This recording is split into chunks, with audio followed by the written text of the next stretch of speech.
بسم اللہ الرحمن الرحیم۔ السلام علیکم ورحمۃ اللہ وبرکاتہ۔ نحمد و نصلی علی رسولہ الکریم، اما بعد، فاعوذ باللہ من الشیطان الرجیم، بسم اللہ الرحمن الرحیم۔ ربی زدنی علما، رب اشرح لی صدری ویسر لی امری واحلل عقدۃ من لسانی یفقہوا قولی۔ آج ہم دیکھیں گے دعا میں مکروہ اور ممنوع امور۔ دعا میں اشعار پڑھنا، ہم وزن اور پر تکلف الفاظ استعمال کرنا مکروہ ہے۔ حضرت اکرمہ حضرت ابن عباس سے روایت کرتے ہیں کہ ابن عباس نے یہ فرمایا، ہر جمعہ میں ایک بار لوگوں کو واعظ کیا کرو، اس سے زیادہ چاہو تو 2 بار، اور اگر اس سے بھی زیادہ چاہو تو 3 بار، لیکن اس سے زیادہ مرتبہ واعظ کر کے لوگوں کو قرآن سے اکتاؤ نہیں، نہ ہی ایسا کرو کہ لوگ اپنی باتوں میں لگے ہوں اور تم انہیں جا کر واعظ سنانے لگو۔ ان کی باتوں کا سلسلہ منقطع کر کے انہیں قرآن سے دور نہ کرو بلکہ خاموش رہو۔ جب وہ درخواست کرے تو انہیں واعظ سناؤ جب تک وہ خواہش رکھیں، اور دیکھو دعا میں ہم وزن اور پرتکلف الفاظ استعمال کرنے سے پرہیز کرو۔ میں نے رسول اللہ صلی اللہ علیہ وسلم کو اور آپ کے صحابہ کو اس سے ہمیشہ پرہیز کرتے دیکھا ہے۔ اسے بخاری نے روایت کیا ہے۔ پھر دعا میں غیر ضروری باتیں کرنا مکروہ ہے۔ حضرت عبداللہ بن مغفل نے اپنے بیٹے کو یہ دعا مانگتے ہوئے سنا ہے، اے اللہ، میں تجھ سے جنت میں داخل ہوتے ہوئے جنت کے دائیں طرف سفید محل کا سوال کرتا ہوں۔ تو کہا، اے بیٹے، اللہ سے صرف جنت کا سوال کر، جنت کی باقی تمام نعمتیں از خود اس میں آ جائیں گی۔ اسی طرح آگ سے پناہ مانگ، باقی عذابوں سے پناہ بھی اس میں آ جائے گی۔ میں نے رسول اللہ صلی اللہ علیہ وسلم کو فرماتے ہوئے سنا ہے، بعض لوگ دعا کرنے میں زیادتی سے کام لیں گے۔ اسے ابن ماجہ نے روایت کیا ہے۔ پھر اپنے گناہوں کی سزا دنیا میں پانے کی دعا کرنا مکروہ ہے۔ حضرت انس سے روایت ہے کہ رسول اللہ صلی اللہ علیہ وسلم نے ایک مسلمان کی عیادت کی جو بیماری کی وجہ سے چوزے کی طرح ہو گیا تھا۔ آپ نے اس سے پوچھا، کیا تم اللہ سے کوئی خاص دعا یا سوال کیا کرتے تھے؟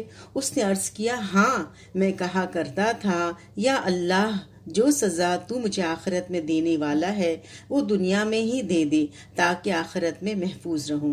رسول اللہ صلی اللہ علیہ وسلم نے فرمایا، سبحان اللہ، تجھ میں اتنی طاقت کہاں؟ یا فرمایا، تجھ میں اتنی استطاعت کہاں؟ تو نے یہ کیوں نہ کہا، یا اللہ، دنیا اور آخرت دونوں جگہ بھلائی فرما اور آگ کے عذاب سے بچا۔ حضرت انس کہتے ہیں، پھر رسول اللہ صلی اللہ علیہ وسلم نے اس کے لیے دعا فرمائی اور اللہ نے اسے اچھا کر دیا۔ اسے مسلم نے روایت کیا ہے۔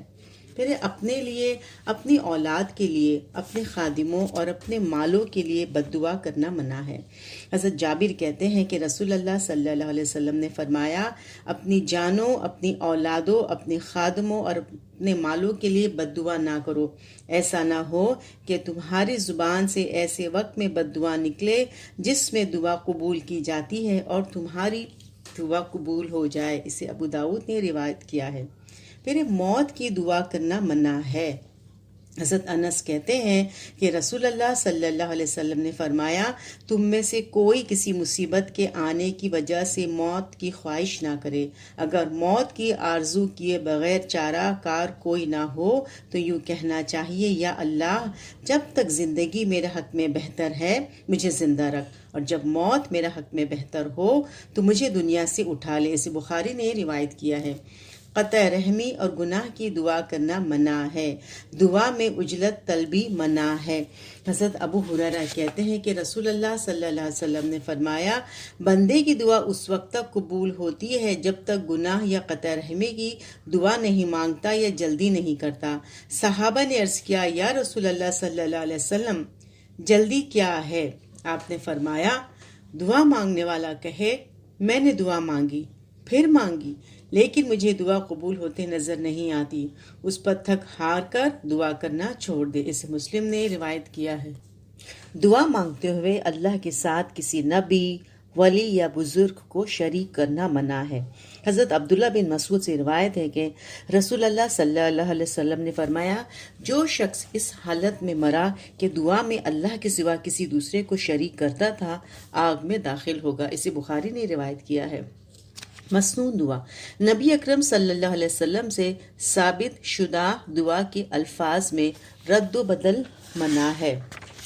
حضرت برا بن عازب کہتے ہیں کہ نبی اکرم صلی اللہ علیہ وسلم نے مجھ سے فرمایا، جب تم اپنے بستر پر آؤ تو نماز کی طرح وضو کرو، پھر دائیں کروٹ پر لیٹ جاؤ اور یہ دعا پڑھو، اے اللہ، حصول ثواب کے شوق اور عذاب کے ڈر سے میں نے اپنا آپ تیرے حوالے کیا، اپنے معاملات تیرے سپرد کر دیے اور تیرا سہارا لے لیا، تیرے علاوہ میری کوئی جائے پناہ اور ٹھکانہ نہیں۔ یا اللہ، میں تیری نازل کردہ کتاب اور تیرے نبی پر ایمان لایا۔ آپ صلی اللہ علیہ وسلم نے ارشاد فرمایا، اگر تم اسی رات مر جاؤ تو اسلام پہ مرو گے، پس روزانہ سوتے وقت اس دعا کو اپنا آخری کلام بناؤ۔ حضرت برا بن عازب کہتے ہیں کہ میں نے یہ دعا یاد کرنے کے لیے نبی اکرم صلی اللہ علیہ وسلم کے سامنے دہرائی۔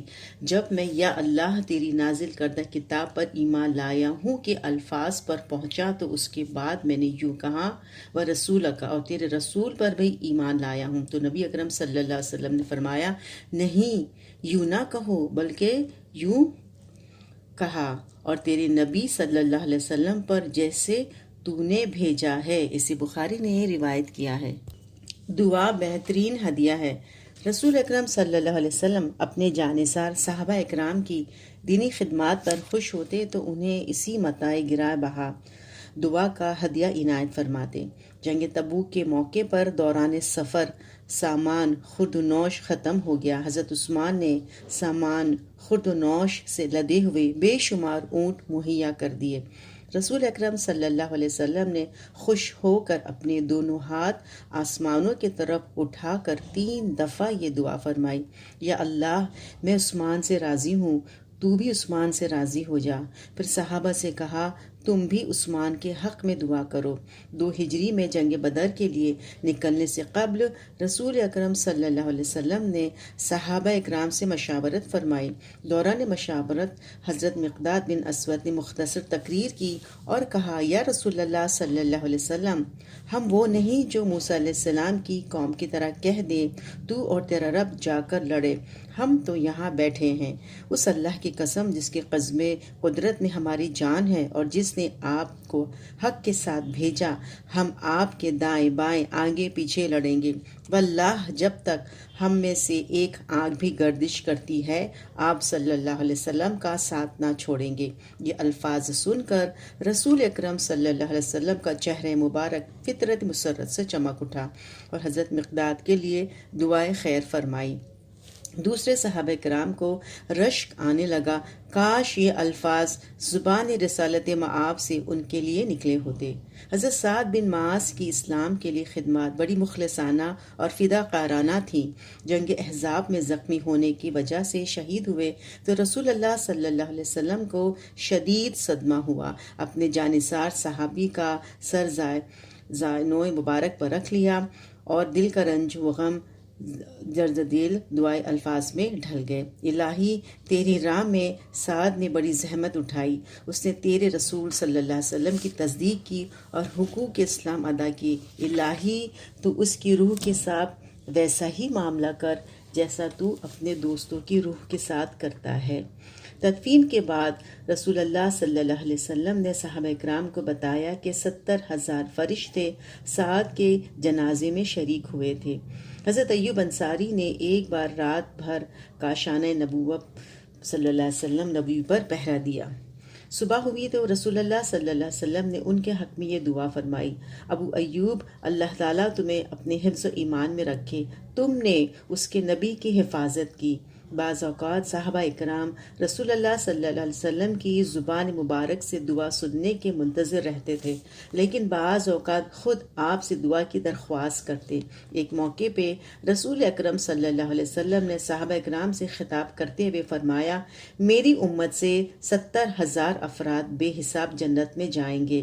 حضرت عکاشہ نے کھڑے ہو کر عرض کیا، یا رسول اللہ صلی اللہ علیہ وسلم، دعا فرمائیے کہ اللہ مجھے بھی ان میں سے کر دے۔ آپ نے فرمایا تم ان میں سے ہو۔ اسے صحیح مسلم نے روایت کیا ہے۔ خود ایک مرتبہ رسول اکرم صلی اللہ علیہ وسلم نے حضرت عمر کو عمرہ پر روانگی کے وقت ارشاد فرمایا، عمر مجھے بھی اپنی دعاؤں میں یاد رکھنا۔ اسے ترمذی نے روایت کیا ہے، ابو داؤد نے۔ حضرت عمر کو دعا میں یاد رکھنے کی ہدایت فرما کر آپ صلی اللہ علیہ وسلم نے امت کو یہ تعلیم دی کہ ایک مسلمان کا دوسرے مسلمان کے لیے سب سے بہتر ہدیہ اگر کوئی ہو سکتا ہے تو وہ دعا ہی ہے۔ ایک حدیث شریف میں بھی آپ صلی اللہ علیہ وسلم نے یہ بات ارشاد فرمائی کہ زندوں کا اپنے مردوں کے لیے بہترین ہدیہ ان کے لیے بخشش کی دعا کرنا ہے۔ اسے بہقی نے روایت کیا ہے۔ وفات مبارک سے چند روز قبل رسول اکرم صلی اللہ علیہ وسلم کی طبیعت اچانک ناساز ہو گئی۔ فوت شدہ جانثار صحابہ اکرام کی گزشتہ یادیں ذہن میں تازہ ہو گئی تو بقیع الغرقد مدینہ منورہ کا قبرستان تشریف لے گئے۔ دیر تک اللہ کے حضور دست دعا پھیلا کر اپنے فوت شدہ صحاب کے لیے بخشش کی دعا فرماتے رہے۔ بس دعا بہترین عبادت ہی نہیں بلکہ زندہ اور مردہ مسلمان بھائیوں کے لیے بہترین ہدیہ بھی ہے۔